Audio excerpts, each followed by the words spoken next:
Today I'm giving you guys the best, biggest green window, big man jump shot in NBA 2K24. Before we do hop into things, please drop me a like, subscribe to the channel. You do not want to be missing the 2K24 content I have coming soon. Also, everything I say in this video will also work for current gen. Before I do actually give you guys the best big man jump shots in 2K24, and let me just talk about a few things you absolutely must do if you want to shoot as a big man in 2K24. Alright, so obviously if you're a big man, you probably don't have a super high 3-point rating, so obviously you're going to want to buy boosts. These give you a +5 tier 3-point rating, so honestly it's kind of a must to have if you want to be shooting. Literally, it makes it so much easier. Also, if you're a big man, I would recommend turning off the meter. Most likely you have a low 3-point rating, and having no meter really does help if you have a low 3-point rating so much. Using no meter versus using the meter just gives you a little bit of a boost to your shots, so you're going to be able to green much more consistently. It might take a little bit of practice for you to get used to, but in this video I'm going to be giving you guys things that will help you to make this transition, so that way you can still time your jump shot even with no meter. Okay, something very important I need to talk about first is going to be this setting right here. You guys see it's basically the timing, and you guys see I'm using push, which might make you guys think, oh, I just wait till the ball gets pushed towards the basket and then it'll be green every single time. And in saying that, you'll be incorrect. The reason why that doesn't work is two reasons. First, human reaction time is usually like 300 milliseconds and the green window is only like 60 milliseconds. And then also there's a 2K input delay, so even if you were releasing square at the right time every single time, with input delay taken into account, you're just gonna be inconsistent.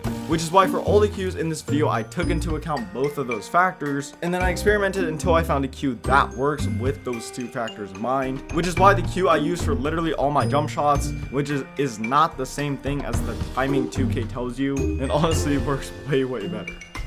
Okay, so now I'm gonna be giving you guys my jump shots. This is base Eric Pascal with release 1 Julius Randle and release 2 Alex Len, and then for the blending we're going 84-16. Now before I even say anything about this big man jump shot here, let's travel over to this corner right here with the grades. Okay, so first things first, shot speed. Obviously this is how fast your jump shot is, which is very important if you want to be greening consistently, because if you don't have a fast jump shot, they're going to be able to close out on you and just get a contest. Now for some of you guys this might not matter. Some of you guys just might want a jump shot you can green consistently every single time when you're wide open. But me, I want a jump shot I can green with even just a little bit of space, so you guys see I have a pretty fast jump shot. Release height, this is how high your jump shot's released, which is really not that important. Obviously we're a big man, we're going to be releasing the ball pretty high anyways. Yeah, you don't really need to look at release height too much if I'm being honest. Defensive immunity, this is how easy or hard the jump shot is to contest, so this is going to be pretty important. You guys see defensive immunity on this jump shot here, it's not anything too crazy, but you guys see it is pretty solid. But yeah, I'm definitely pretty happy with the defensive immunity of this jump shot right here. Now there is a new grade 2K is added that took the spot of timing impact. This is going to be shot timing stability, which honestly could be super important, but probably won't be super important. Basically the way it works is if you have better timing stability, then the shot timing is less likely to change. But if you have worse timing stability, it's more likely to change depending on how tired your player is, and also your player is more likely to like rush their shot if there's like defense nearby, which honestly can be very annoying. So having better timing stability is very helpful, just something to keep in mind. This jump right here is going to be very smooth, and it's also very consistent, which is of course super important. It's going to be great from everywhere on the floor, and it's also great if you have delay. The one thing I will say about this jump shot is that for me it took a little bit of practice to kind of learn. Now obviously with all jump shots you're gonna have to learn to time them, you're gonna have to learn to use them, and this jump shot was really no different. I couldn't just pick it up and instantly start greening. I had to practice with it, you know, find different cues and stuff. But yeah, this jump shot is pretty solid. Also, this jump shot's good with or without meter. If you're using meter, you can definitely still use this jump shot, but I do recommend not using meter because you can use the cue. If you guys don't know what a cue is, it's pretty much something that indicates to you when to release squares. So basically you're just looking at your screen, and then as soon as you see the cue, you release square, so that way you can time your jump shot if you don't have your meter on. If you guys want to have elite shooting in NBA 2K, then you need to be using a visual cue. Some people I know like try to memorize the timing of their jump shot, just due to so many variables that affect like shot speed and stuff. You really cannot do that, so you need to be using your visual cue. For the visual cue of this jump shot, what you're basically going to want to do is start by looking at the ball. So literally just stare at the ball, and while you're looking at the ball, you'll see the ball come up kind of near the top of your player's head, and then it will change directions and start going forward. What you're going to want to do is when the ball starts moving forwards, release square. So you guys see right here the ball started moving forward, and that's why I release square. And when I release square right there, I know it's going to be green every single time. Yeah, all around I've been absolutely loving this big man jump shot, but if you guys cannot unlock it, that's completely fine. I got you guys with some other jump shots shots right now. Okay, so for this jump shot right here, you don't really need a super high 3-point rating, but it is a little bit of a lower 3-point rating jump shot if you can't unlock the other one. With this jump shot, you can definitely still green very consistently, although this jump shot is not going to be quite as fast as the previous jump shot, but it is still very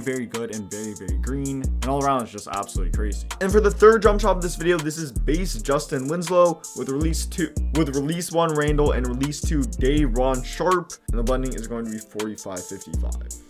I'm recommending this jump shot just for super low 3-point rating builds. I'm not gonna lie, I really have not used this jump shot too much, and from my experience, it can be a little bit streaky. What I mean by that is some games you'll probably be greening absolutely everything, and then other games you just will be missing everything. But I'm gonna continue to use this jump shot and just let you guys know what I think of it, and maybe I'll try like swapping out the upper releases for like something different. But yeah, I'll let you guys know. So yeah, that's gonna do it for the video. Please click one of the videos that are gonna be on the screen right now. As well, subscribe to the channel, go follow me on TikTok and my Twitter. Stay tuned for some more videos coming soon. With that being said, I'm out. Peace.